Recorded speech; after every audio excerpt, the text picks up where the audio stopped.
Bienvenue. Merci d'être venu. Ça est la moitié rempli, donc ça va pas. Vous m'entendez? Oui. Donc cette conférence constitue la suite de notre campagne, donc la campagne de l'OGBL lancée en mars de l'an dernier, sous le titre L'école n'est pas à vendre, non à la privatisation de l'enseignement. Donc on a eu déjà des événements et conférences l'an dernier. Il n'y a pas vraiment de raison d'abandonner cette campagne parce qu'on a pu constater que la politique que nous avons critiquée l'an dernier, avant les élections de la Chambre des députés, se retrouve en fin de compte tel quel dans le programme de coalition. Donc les grandes lignes ont été reprises. Ça reste une politique basée sur la mise en concurrence des écoles sous couvert du choix et de la diversité. L'introduction rampante de méthodes de gestion provenant du secteur privé. Aussi, on continue dans la prolifération d'écoles internationales publiques qui, du moins en partie, ont recours à des programmes scolaires élaborés par des multinationales de l'enseignement à l'étranger. Donc, on nous a reproché, notamment aussi le ministre lui-même, qu'il était erroné de parler dans ce contexte de privatisation, parce qu'en fait, tout cela, c'est bien l'école publique. On a bien vu quand même que la politique des dernières années a aussi favorisé la croissance des écoles privées, donc par rapport à l'école publique, notamment ici sur le terrain de la ville de Luxembourg. Mais c'est vrai que les tendances que je viens de brièvement énoncer ont bien lieu au sein de l'école publique même. Donc c'est en quelque sorte une privatisation indirecte, une privatisation plutôt des mentalités et des approches. Donc notre orateur de ce soir, Guy, à qui je souhaite la bienvenue, parle aussi dans ce contexte plutôt que de privatisation, je crois que vous utilisez le terme de marchandisation plutôt, et qui caractérise donc cette école sous influence néolibérale. C'est le titre de la conférence de ce soir. Donc quelques mots sur l'orateur. Guy Dreux est enseignant d'économie et chercheur donc, à l'Institut de recherche de la Fédération syndicale militaire.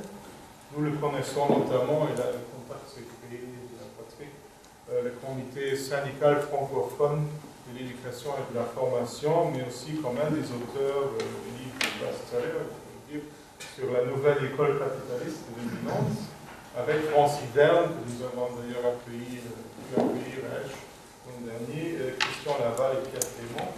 Moi, je le connais aussi à travers ses travaux historiques, en collaboration entre autres avec Gilles Condat, mais de nouveau aussi Christian Laval, notamment sur socialisme et éducation au XIXe siècle, aussi sur la loi en France sur les retraites, mais aussi il a participé à l'édition d'un recueil des écrits de Jean Jaurès sur l'éducation. Enfin, il dirige la collection Troisième culture aux éditions Le Bord de Louis. Donc je passe directement la parole à lui. Merci. Très complet. C'est toujours un petit peu compliqué de parler de la question de l'école et du néolibéralisme, parce qu'à la fois ça relève du sens commun, alors ça relève de ce que nous vivons tous. C'est effectivement une question paradoxale, c'est-à-dire que d'un côté, c'est notre monde, on est très habitué, très familiarisé, aussi bien avec les notions, avec les logiques que l'on peut qualifier, on va y revenir, de néolibéral, et en même temps, ce fameux néolibéralisme qui n'est pas toujours avéré, qui n'est pas toujours défini, ou qui ne se démontre pas comme tel, qui ne se montre pas forcément comme tel, n'est pas toujours très, très bien connu. Alors je vais essayer, puisque j'ai cru comprendre qu'une de vos problématiques ces derniers temps, c'était la question de la définition des programmes. Peut-être que sans aborder directement cette question-là, je vais essayer peut-être de dire un ou deux mots de ce que une des sources essentielles du néolibéralisme peut nous aider à comprendre au regard de la transformation des écoles, à la fois dans leurs organisations, mais aussi dans leur contenu. Il me semble que ce à quoi on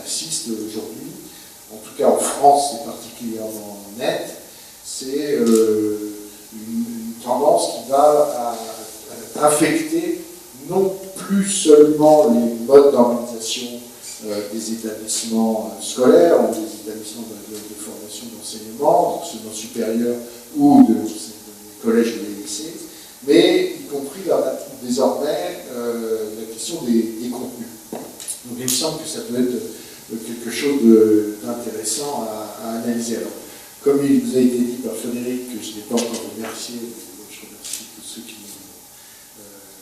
se sont chargés de faire venir ici. La question donc, qui était posée, c'est celle de l'école sous influence néolibérale. Donc évidemment, ça appelle de multiples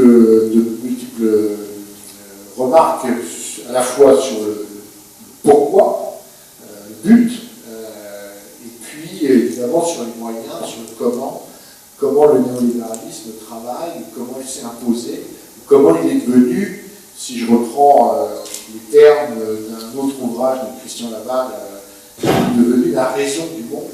Alors est-ce que le néolibéralisme est devenu une des raisons, c'est-à-dire une des explications de la forme scolaire, des formes scolaires qu'on connaît actuellement? On va essayer de voir ça rapidement. Alors, d'abord, je voudrais peut-être prendre un petit peu de large pour essayer de comprendre un petit peu des inflexions historiques, parce que ça me semble important, au-delà d'un goût partagé pour quelques recherches lointaines sur le 19e siècle, mais il me semble que c'est important de marquer quelques moments de rupture et d'avoir quelques repères.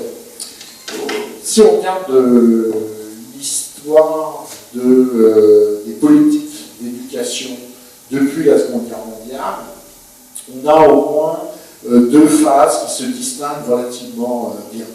Une première phase qui court, en gros, ce que je dis est assez classique, hein, c'est pas très original, mais il me semble que c'est intéressant de l'avoir en tête pour aborder, justement, pour essayer de mesurer l'ampleur des transformations que l'on connaît actuellement. Donc en gros, de 1945 au début de la crise, à 73-74, on a des politiques d'éducation qui sont essentiellement, qui visent essentiellement à un acte de modernisation et surtout de démocratisation. C'est-à-dire que l'effort est essentiellement placé sur l'accès à l'éducation. Donc ça, par exemple, au début des années 60, par exemple en France, il y a eu des périodes, des années où on comptait la construction d'un collège ou d'un lycée par semaine. Donc il y a un effort d'éducation extrêmement puissant après la Seconde Guerre mondiale, mais qui ne touche pas à la forme scolaire, et qui ne vise pas à transformer véritablement les établissements scolaires, et encore moins à les transformer, comme nous sommes habitués à le faire, à les rapprocher de la forme entreprise. Donc, dans un premier temps, il y a ça. Alors, évidemment, tout cela est porté de manière internationale. C'est la période où la Charte des Nations Unies, la Déclaration universelle des droits de l'homme, tout un tas de textes internationaux présentent la connaissance, l'accès à l'école comme à la fois un droit humain qui participe de l'activité des êtres. Et il y a on peut comprendre cette période-là, on peut la comprendre encore à travers un héritage plus ou moins assumé, plus ou moins explicite, de l'héritage des Lumières qui ont fait de la connaissance un élément indispensable au bonheur des êtres, et évidemment, son inverse, de l'ignorance, un élément de malheur des individus ou des sociétés. Donc dans un premier temps, on a cet effort-là. Et puis progressivement, notamment par exemple, si on regarde ce qui se passe du côté de l'OCDE, on commence à organiser des rencontres entre ministres de l'éducation de différents pays, et par exemple l'OCDE essaie de sensibiliser les ministres de l'économie au fait qu'il y a un impact sur l'économie. Alors un des éléments on dirait peut-être aujourd'hui des éléments de langage, mais enfin des éléments stratégiques, on conseille par exemple aux au ministre de l'Éducation de considérer que leur budget ne correspond pas à une dépense des États, une dépense pour les écoles, les établissements scolaires, mais à un investissement. Donc on a un premier élément, encore une fois, dans un mouvement très général de démocratisation et de mise à disposition des établissements scolaires, on commence à percevoir toute une littérature sur le lien possible entre finalement un effort de scolarisation et puis un niveau de développement ou éventuellement des performances économiques. Donc ça, c'est dans les années 60 qui apparaissent. Et puis, mais globalement, on reste sur une thématique qui est celle de l'accès au trésor de l'humanité, l'accès c'est la période de France de Malraux, avec la démocratisation de la culture, etc.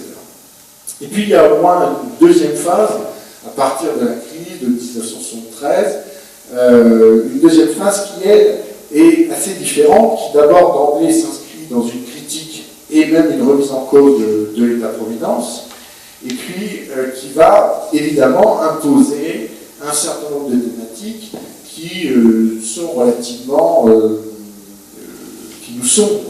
familières. On regarde évidemment de la rentabilité des investissements faits dans les établissements scolaires, dans les universités, etc. À partir des années 90, on a de plus en plus une production à la fois dans les institutions internationales, mais reprise de plus en plus par les États, de rapports sur la meilleure manière de produire des savoirs. C'est qu'on interroge de plus en plus les établissements d'enseignement, les universités, comme des lieux de production de connaissances, de compétences utiles à la société. Alors évidemment, dès 1997, on pourrait, je sais que vous le savez aussi bien que moi, on pourrait démultiplier le nombre de références, notamment là, l'OCDE joue un rôle extrêmement important. En 1997, par exemple, un rapport qui s'appelle Prêt pour la vie et qui aborde la question des compétences à développer, je cite ici, à développer chez les jeunes adultes en fin de leur scolarité, afin que ceux-ci soient capables de jouer un rôle productif dans un monde en changement. Donc on voit bien qu'on a changé un peu de période. Bon, je pourrais développer sur des applications nationales. Évidemment, dans cette période, c'est la période où on voit émerger, au-delà des logiques de compétences, de la thématique d'apprendre à apprendre, c'est évidemment la question de l'autonomie des établissements et toutes les grandes thématiques auxquelles nous sommes désormais habitués. J'ai dressé un très grand trait, une première approche chronologique, très succinctement descriptive, mais c'est important de comprendre quand même qu'il y a donc à partir, disons, on va prendre ce repère chronologique de la crise de 1973, une tendance lourde qui s'affirme de plus en plus et qui va être propice justement à avoir une perception d'éducation qui est de plus en plus focalisée sur la rentabilité de cet investissement, et puis évidemment la question de la forme proprement néolibérale que ça va prendre. En tout cas, évidemment, moi qui suis français,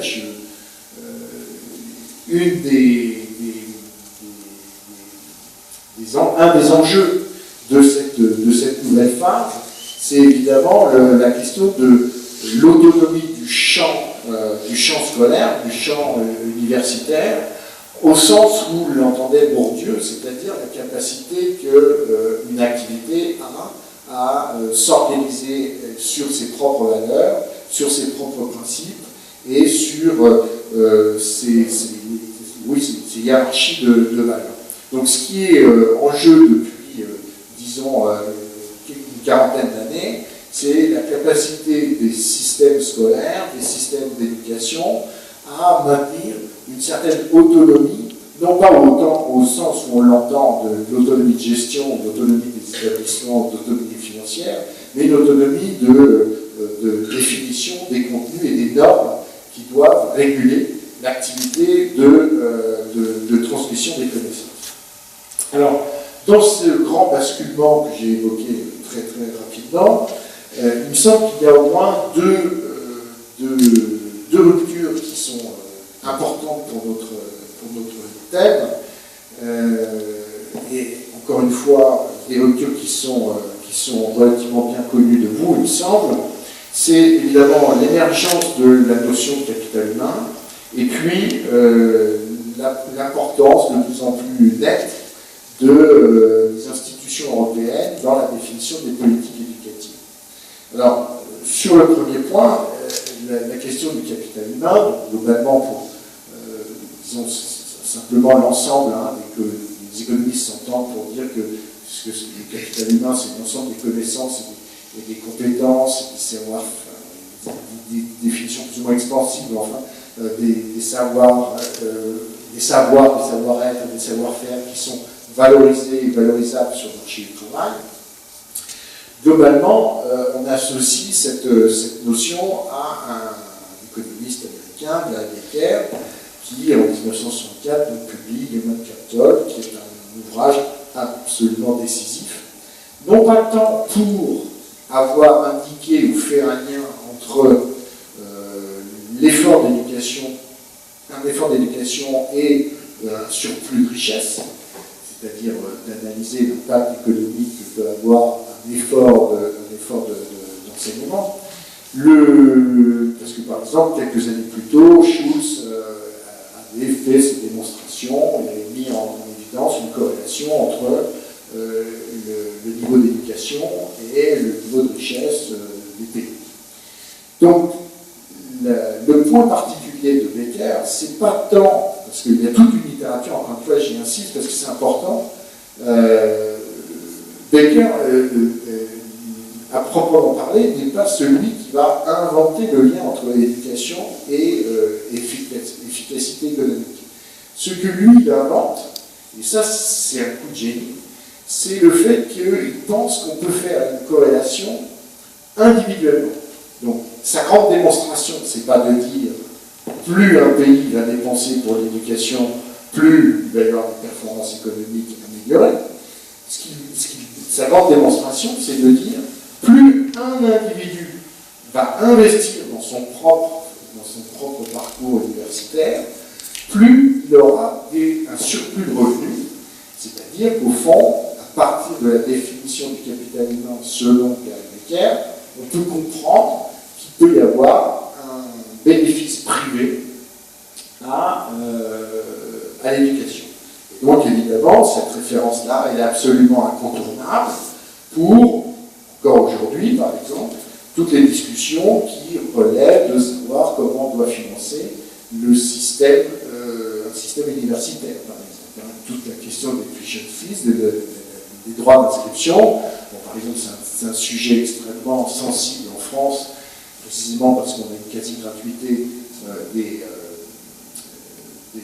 universités, puisque un étudiant paie à peu près 350 € une année universitaire, sachant que globalement, une année universitaire, un peu partout, ça coûte à la nation 10 000 €.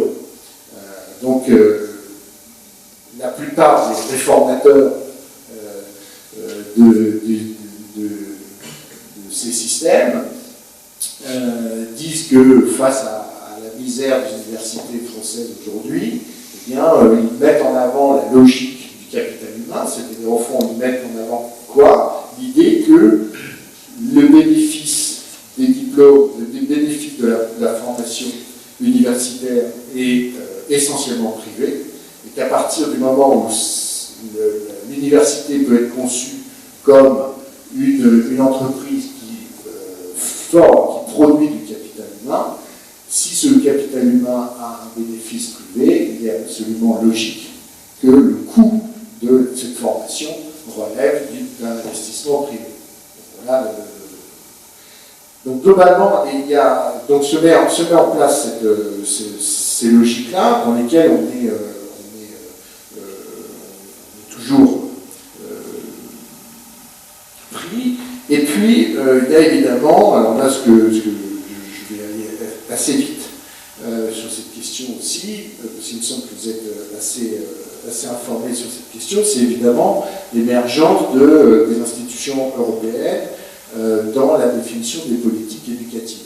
Bon, globalement, vous savez, les traités ne prévoient pas forcément de compétences particulières de l'Union européenne, des institutions de l'Union européenne sur les questions éducatives, mais dans une logique de coopération et de méthode ouverte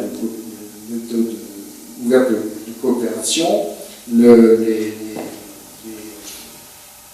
États ont pris l'habitude de se fixer des objectifs, de réunir des bonnes pratiques qui visent précisément à essayer d'établir un espace commun à la fois de certification, validation, largement corrélé à la volonté d'obtenir un marché du travail qui soit unifié. Voilà, c'est ça l'objectif.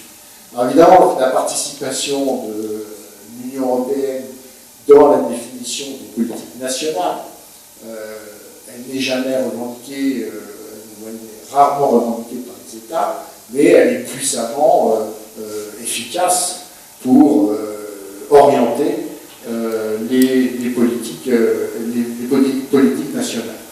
Ce fait est plus massivement encore visible depuis la fameuse stratégie de Lisbonne. Je rappelle que depuis 2000, avec la fameuse stratégie de Lisbonne, qui est le seul texte de l'Union européenne qui dit explicitement le but de cette union. Quel est le but de cette union? Si on cherche un texte, eh bien c'est la stratégie de Lisbonne de 2000 qui nous l'indique, et qui dit très explicitement que le but de l'Union européenne, c'est de faire de l'Europe l'économie de la connaissance la plus compétitive du monde. Ce qui est dans une seule phrase, on a un double objectif, ou en tout cas une double information. La première information, c'est que si on cherche à être l'économie de la connaissance la plus compétitive du monde, c'est bien parce qu'on accepte le cadre général de la mondialisation. Ça veut dire concrètement qu'il y a un acte fort dans cet acte, dans ce texte de la stratégie de Lisbonne, qui est tout simplement de dire que l'Europe ne doit pas être un îlot qui se protégerait des mouvements de la mondialisation, mais qui comprend sa part dans les échanges mondiaux. Donc ça, c'est la première chose, mais évidemment, qui veut participer aux échanges mondiaux, qui veut participer à l'économie mondialisée, eh bien, doit évidemment avoir une idée de ce qu'elle peut proposer dans le cadre de cette division internationale du travail. Et le choix qui a été fait en Europe, c'est évidemment celui de la production de biens, de services à haute valeur ajoutée, qui suppose donc des niveaux de qualification relativement élevés. Voilà ce que signifie en gros l'expression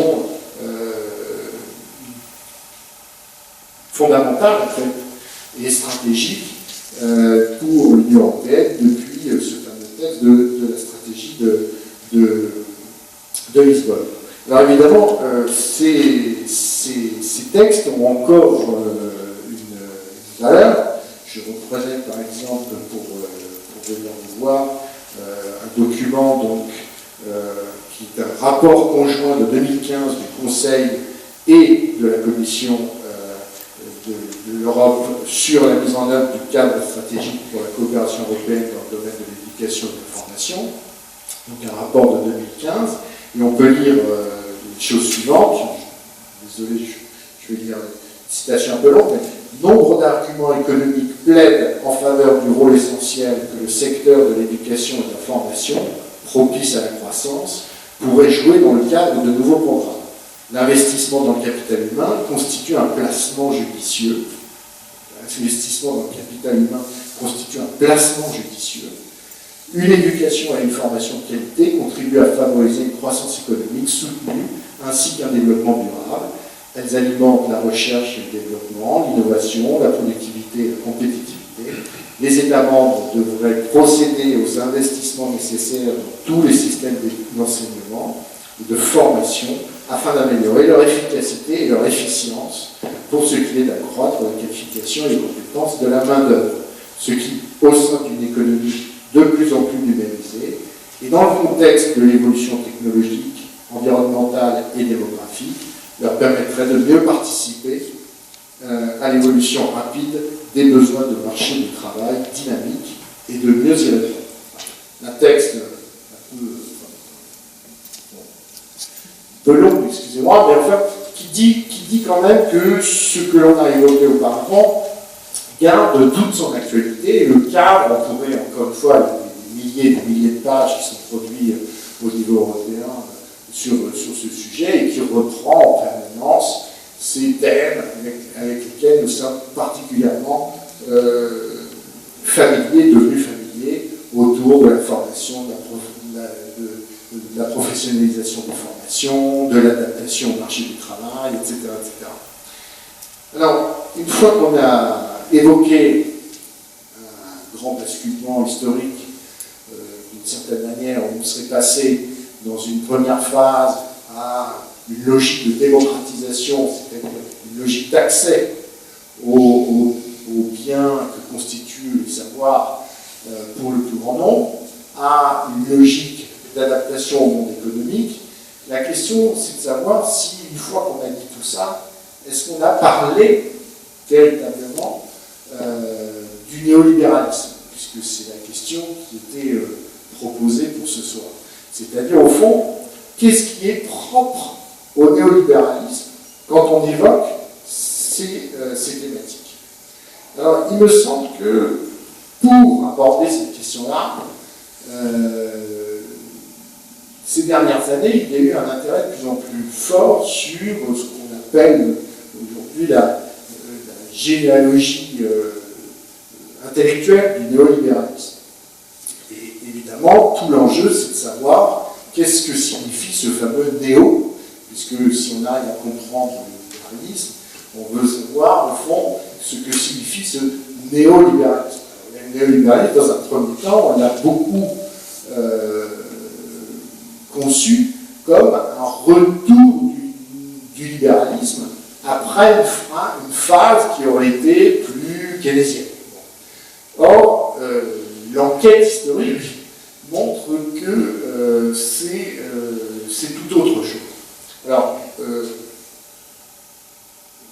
il y a un nom qui est peut-être connu de certains d'entre vous, en tout cas que je vous invite à garder en tête, c'est celui de Walter Lippmann, L-I-P-M-A-2-N, donc qui est né en 1899, meurt en 1974, qui est un écrivain, essayiste, journaliste, conseiller de gouvernement aux États-Unis américains, une personne très influente qui a produit de nombreux ouvrages, beaucoup d'écrits, de nombreux ouvrages, et notamment un qui a été traduit en français par La Cité Libre, peut-être qui est, je vais me ridiculiser pour vous, Inquiry into the Principles of the Good Society, la question de la bonne société.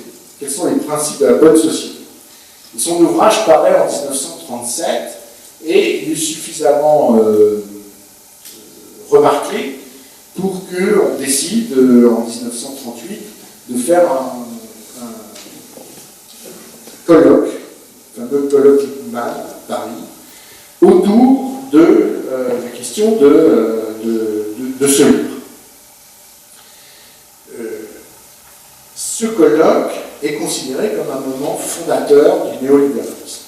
C'est-à-dire, c'est un moment, d'ailleurs précisément une année plus l'État sera fondée une association, une fondation pour la rénovation du libéralisme, à partir donc des conclusions de ce rapport. Qu'est-ce que nous raconte cet auteur, qu'est-ce que raconte Lippmann de si nouveau? D'abord, et ça nous aide à comprendre que le néolibéralisme n'est pas le retour du libéralisme après une phase du keynésianisme, par exemple, c'est d'abord Lippmann est un auteur très virulent contre le libéralisme classique. Le néolibéralisme, c'est avant toute autre chose une critique très forte du libéralisme. Alors, qu'est-ce que critiquent les néolibéraux quelle est la critique portée au libéralisme? La première critique portée au libéralisme, c'est d'abord d'avoir cru à la métaphysique, je prends de mémoire cette expression, à la métaphysique du laisser-faire. Au fond, ce que les néolibéraux considèrent comme une des erreurs stratégiques des libéraux classiques, c'est-à-dire entendons les libéraux du XIXe siècle, emprunts des lectures de Smith, de Carnot et Sayre. L'erreur, donc, a été celle de croire que le libéralisme, c'était rien d'autre que laisser faire le marché. Or, ce que dit Lippmann, c'est que, au contraire, pour fonctionner convenablement, la société industrielle, je vais revenir sur cette expression, a besoin, au contraire, d'une action, de ce qu'il appelle, il est en train de ça, l'agenda. Il a le souci d'écrire l'agenda d'un gouvernement qui dit libéral, mais nous on dirait aujourd'hui néolibéral, c'est-à-dire au contraire tout ce que doit prendre en charge un gouvernement pour que la grande société fonctionne au mieux. Alors qu'est-ce que c'est que cette grande société? Alors disons très simplement, c'est le fait que Lippmann considère qu'il y a un mouvement historique extrêmement puissant qui fait passer l'humanité de petites communautés autosuffisantes à une économie mondialisée. Il dit par exemple, je cite Lippmann, la transition entre l'autosuffisance relative d'individus dans des communautés locales et leur interdépendance dans une économie mondiale est l'expérience la plus révolutionnaire que l'histoire a enregistrée. Donc, pour Lippmann, il y a un moment fondamental qui est... Alors nous on appellerait ça aujourd'hui dans notre vocabulaire, on appellerait ça les progrès de la division du travail. Les progrès de la division du travail, de la division internationale du travail. Mais progressivement, il y a cette idée que cette révolution industrielle, c'est aussi un terme qu'il emploie pour désigner ce mouvement d'émergence d'une économie mondialisée, cette révolution industrielle est le mouvement le plus fondamental dans l'histoire de l'humanité. Il dit même c'est la loi inexorable, cette montée du capitalisme mondialisé, c'est la loi inexorable de la révolution industrielle. Et il dit par exemple que cette économie mondialisée, de plus en plus mondialisée, cette interdépendance de plus en plus poussée, est un principe ou un mouvement auquel on ne peut pas échapper. Il dit par exemple, ceux qui ne pratiquent pas cette économie nouvelle, les nations dites arriérées, deviendront la proie de celles qui la pratiquent. Il faut qu'elles entrent dans l'économie nouvelle si elles doivent survivre. Donc, le cadre d'analyse de Lippmann, c'est deux choses. D'abord, un mouvement historique d'émergence de ce qu'il appelle grande société, de ce que nous on appellerait l'émergence de l'économie mondialisée. Donc ça c'est le cadre général dans lequel se posent des questions au gouvernement, et ce que dit Lippmann en tant que néolibéral. Donc on commence à comprendre que le néolibéralisme, c'est la refondation du libéralisme.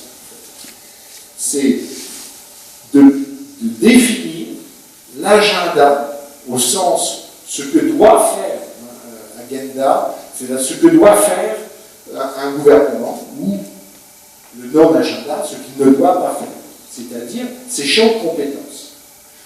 Et ce que dit Lippmann, c'est que donc, dans le cadre de l'émergence de cette nouvelle économie, de cette économie mondialisée, eh bien, précisément, l'erreur des libéraux, ça a été des libéraux classiques, en gros des libéraux du XIXe siècle, ça a été de croire qu'il suffisait de laisser faire le marché.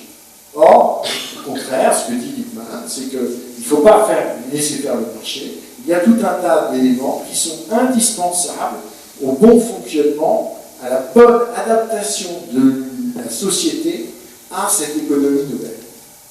Et l'anticiper assez facilement, évidemment, l'effort d'éducation est un élément essentiel dans les écrits d'Lippmann, qui considère que c'est précisément là une des tâches fondamentales, on parle des fondamentaux de la société, de la grande société, c'est-à-dire de ce qui est indispensable pour le bon fonctionnement de cette économie mondialisée, donc cet effort d'éducation est un élément indispensable de l'action des gouvernements. Donc on commence à comprendre d'abord, puisqu'il était question en introduction de savoir jusqu'où on peut parler de privatisation, est-ce que c'est le bon terme. Il est évident que aujourd'hui, quand on adopte justement le terme de néolibéralisme, on comprend bien que la logique de concurrence, de rentabilité des établissements scolaires, des établissements universitaires, peut très bien se faire dans un cadre de financement public. Ce n'est pas la question. D'ailleurs, une des grandes caractéristiques des politiques d'éducation, des politiques néolibérales en termes d'éducation, c'est précisément non pas de privatiser au sens classique du terme des écoles, c'est-à-dire de vendre les écoles au domaine des entreprises, ou d'en faire des entreprises, mais de continuer à les financer avec des fonds publics, mais sur des logiques à la fois de fonctionnement interne et puis des mises en marché ou des mises en concurrence à travers des palmarès qui sont censés établir ce que les économistes appellent des quasi-marchés. Alors, la question évidemment, c'est de savoir si Lippmann peut nous aider aussi à comprendre ce que doit être l'éducation dans une perspective néolibérale. On a bien compris, la perspective de Lippmann, c'est de dire il y a un mouvement de mondialisation de l'économie, que cette mondialisation de l'économie est une loi inexorable, on ne peut pas y échapper, donc il faut s'y inscrire. Et il faut s'y inscrire en étant capable de définir des principes simples à nos gouvernements pour qu'ils puissent accompagner l'ensemble de la société pour tirer les meilleurs bénéfices de cette mondialisation. En gros, c'est ça.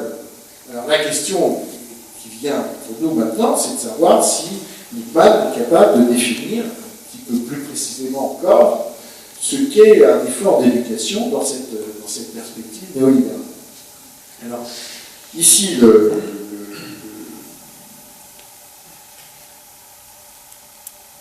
mieux, c'est effectivement de le citer. Quand il essaie de... Et c'est là où on comprend, excusez-moi, c'est là où je voulais arriver à ce point-là, c'est que pour Lippmann, l'effort essentiel d'éducation, c'est pas tant la question de la transmission d'un savoir ou d'une histoire ou de ce que